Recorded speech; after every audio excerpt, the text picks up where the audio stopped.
So next question being, how do you deal with financial strain?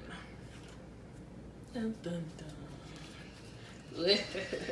Financial Something strain. we all hate. Something we all deal with, especially single parents.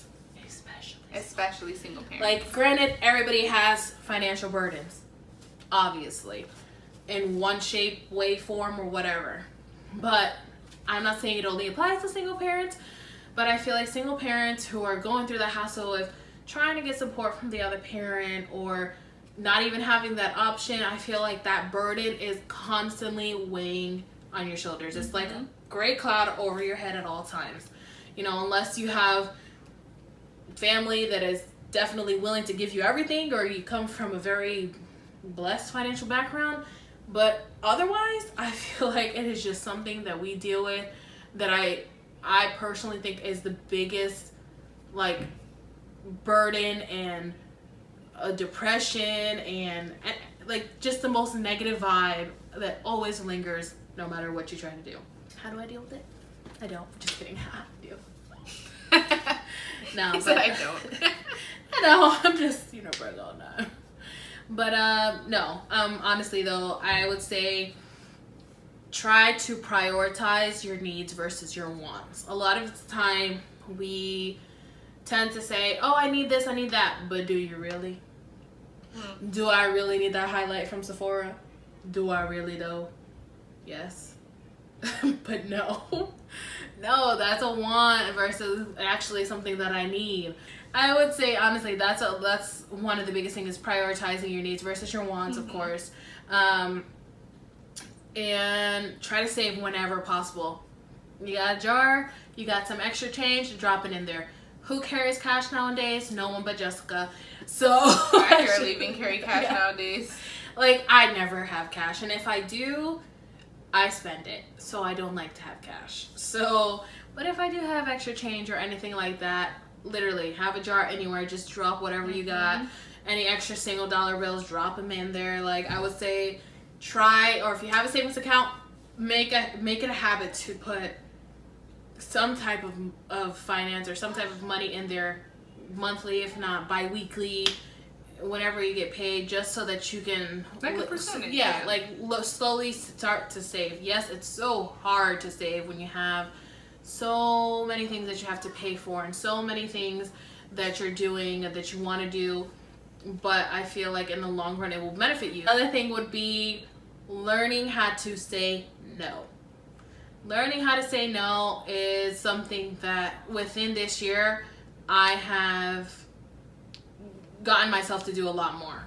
Like, there's like the FOMO thing, like fear of missing out. You want to be a part of everything and you can't. Like, if you don't have it, you can't do it. Don't fake it to flaunt it. Like, it's not worth it at the end of the day, because you're like, oh yeah, I'll go. I can have a drink too. And then you go home, they're fine, they're chilling, but you're over here like, damn, stressing. How am I gonna pay for this? I should have never went out. So why did you?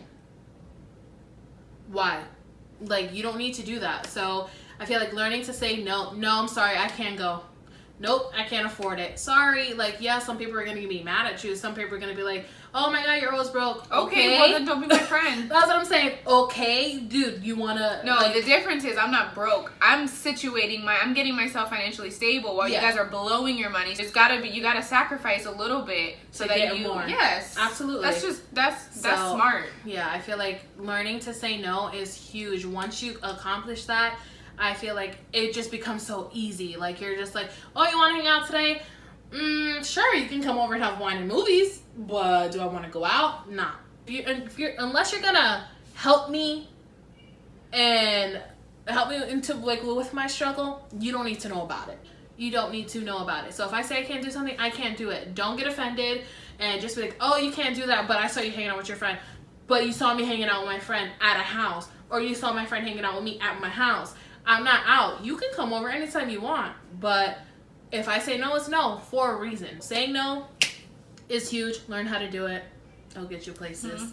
Learn how to handle your money with, like, a financial planner or a course. There's a course that a lot of my friends have used.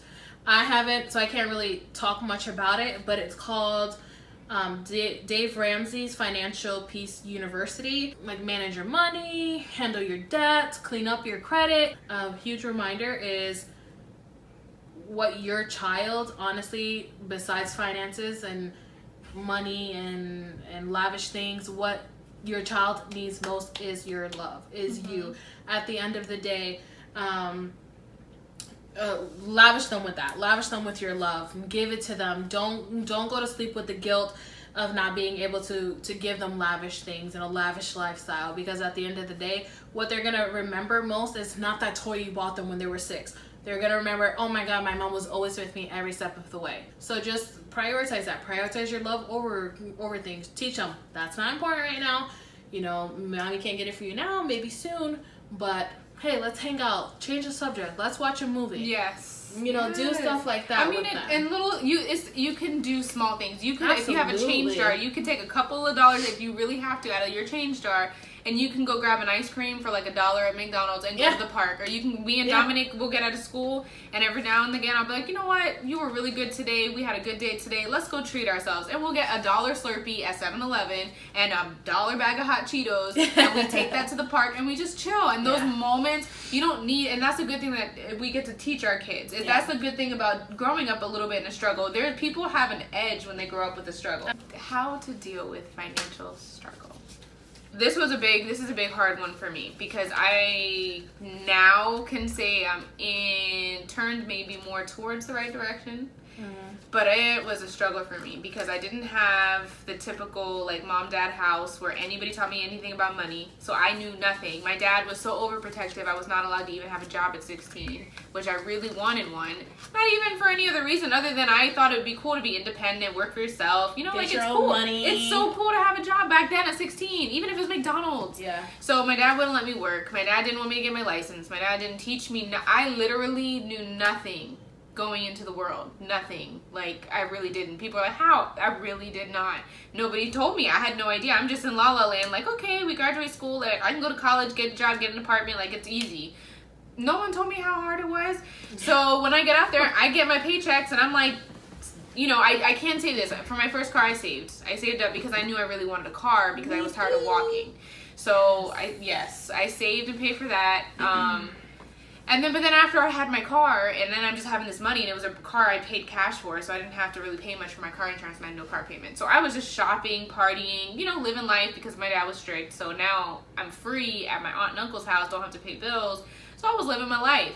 Well, I also didn't realize anything about credit, so I started, I can get a card and shop? Sure. But I didn't realize you have to pay that back. Yeah. So I do nothing, point being, and I made a lot of bad money choices, got myself into a lot of bad debt. So that being said, I feel like I realized I came to an epiphany the one time I'm sitting there like, why do I keep ending up in the same freaking spot? I'm so tired of it. So I was like, all right, there's got to be something going on. Maybe it's just because I don't know enough. I really don't know. I don't know how to save. I don't know what percentages you're supposed to save, like how to start small and then grow. Like, I just didn't know. So I was like, all right, let's find some books. I didn't really like reading. I'll say that. I was never a reader, but I was listening to another motivational speaker, which is why I like them, because they push you past what you think you can't do. I'm still not a reader, y'all. Yeah. Well, you can't say it. Here's the way the guy explained it. The guy said the human brain can be trained to do anything. We're the one species that exists on the earth that our brain is limitless. We limit ourselves. That's the only thing that stops us from doing something. So he was saying that you may not like reading, but reading is a skill that you can learn. So it's the same way you can learn how to do hair. You can learn how to do certain things. Not talent, it's a skill. So it's not, people don't just come out and they're just like, I mean, some people are smart, and they can come out the womb, you know, extra talented. But it is a skill that you can learn. So I was like, all right. So at the beginning of this year, I gave myself a goal, and I didn't quite match that goal. And here we are in September. It's almost October. And I can say this. I slacked off a lot because I like to watch a lot of TV shows, and I got sucked into, you know, all that other stuff. But I have about 6 books I've read. However, that was not my goal. My goal is way more than that. So now, but this is why you shouldn't give up on something, because here we are 9 months later. However, I can say now, I can read, I've been reading like crazy. Like this month alone, I probably read like 3 books. And that's not to brag. I'm saying that because if you practice, you make it a skill. I'm in a place where I'm trying to learn how these people do it, how they get so wealthy, how they make the right investments, how they know how to make the right investments, how do they know how much to save, where to put their money.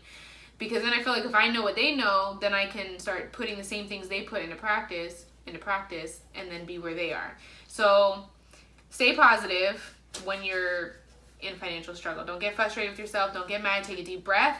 And just know that at the end of the day, it has to work out. But just think positive. It doesn't matter. It's going to work out. You don't even know how, but you know that you have faith and it's going to happen. Yeah, don't give up on trying. No, don't give up on trying. Oh my God. Listening to seminars on people like Zig Ziglar took him years to learn what he learns now. And I can get that same information in 10 minutes or 30 minutes. Listening to people like that, it encourages you to know that, hey, if he did it, nothing makes me any different than him. Absolutely. I can do the same thing. So learning how to produce more income so we don't have to get back to the same spot is pretty much how I deal with it now. Because I used to get frustrated. It's not gonna happen overnight. You're gonna be like, I'm rich. If every day you're like, you know what, I don't have money to do anything right now as far as investing goes, but I can pick up that book and read that book about investing and learn so that when the opportunity comes, I'm on it. Invest in yourself so that you can learn how to not go back to that situation. Now let's talk about fatigue. Yes. Dun, dun, dun.